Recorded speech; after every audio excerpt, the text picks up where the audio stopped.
Lockdown सारखी परिस्थिती लवकरच होईल आणि डिझेल महिन्याभरात 150 रुपये प्रति लिटर पर्यंत जाईल। त्यामुळे पैसे सुरक्षित ठेवा, गुंतवणूक करू नका, असं आवाहन काँग्रेस नेते विजय वडेट्टीवार यांनी नागरिकांना केलेलं आहे। वडेट्टीवारांच्या या आवाहनानंतर आता खळबळ उडालेली आहे। डिझेल पेट्रोलची आता फार मोठी किल्लत आहे आणि भविष्यातही होणार आहे। आता एअर इंडियाचे विमान 20% झाले आहेत, उद्या इथून अनेक विमानं नागपूरवरून रद्द होणार आहे। म्हणजे सगळीकडून कोणी करायची आणि पुढचे दिवस लॉकडाऊनच्या परिस्थितीसारखे दिवस आता लवकरच येणार आहेत।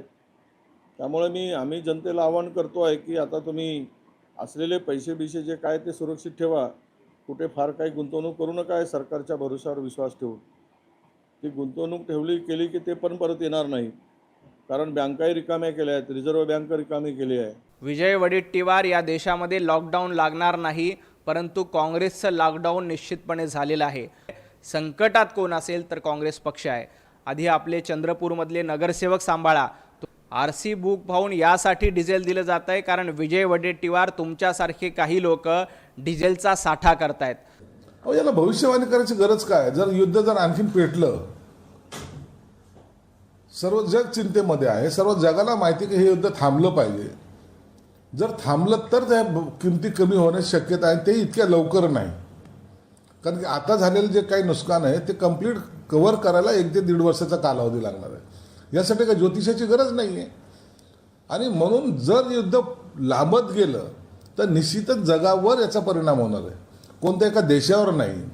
आज पाकिस्तानमध्ये पेट्रोल काय भाव आहे? जाऊन थोडं विचारा, 500 रुपये लिटर चालू आहे। म्हणून काही ठिकाणचे तुम्ही आपल्या देशावर काही थोडंसं पेट्रोलची दरवाढ झाली की आपणच केली, जगात कुठंच झाली नाही असं जे दाखवायचे चित्र निर्माण करतायत, हे खऱ्या अर्थानं माहितीला बदनाम करण्याचं एक त्याचं षडयंत्र आहे।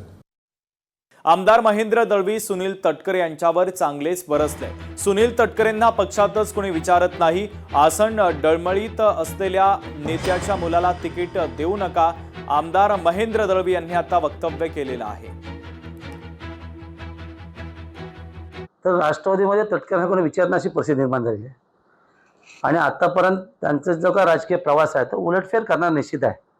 आणि म्हणून अशा डळमळीत असणाऱ्या नेत्याच्या मुलाला तिकीट देऊ नये सगळ्या जिल्ह्याचंच म्हणणं आहे। आतापर्यंत तटकरे साहेबांनी त्यांच्या घरात तिकीट देण्यासाठी प्रत्येक युक्त्या वापरायला सक्सेस झाल्या। आता जनतेने ठरवलं या निवडणुकीमध्ये, जे इलेक्टेड मेंबर आहेत, जे आता स्वायत्त निवडणूक निवडून आले, त्यांनीच ठरवलंय काही असं चालेल पण या वेळेला वेगळा उमेदवार निवडून द्यायचा आहे। त्यामुळे आता तटकरे साहेबांची राष्ट्रवादीची जी अवस्था आहे ही अतिशय दयनीय आहे। त्यांना पक्षात कोण विचारत नाही आहे, त्यांनाच तिकीट मिळेल की नाही मुलाला याची खात्री नाही आहे। म्हणून आमची आग्रही मागणी आमच्या पक्षाकडे आहे की शिवसेना आमच्या एका शिवसैनिकाला न्याय नक्की देईल। लोकशाही मराठी ऐका, पहा, जागरूक रहा।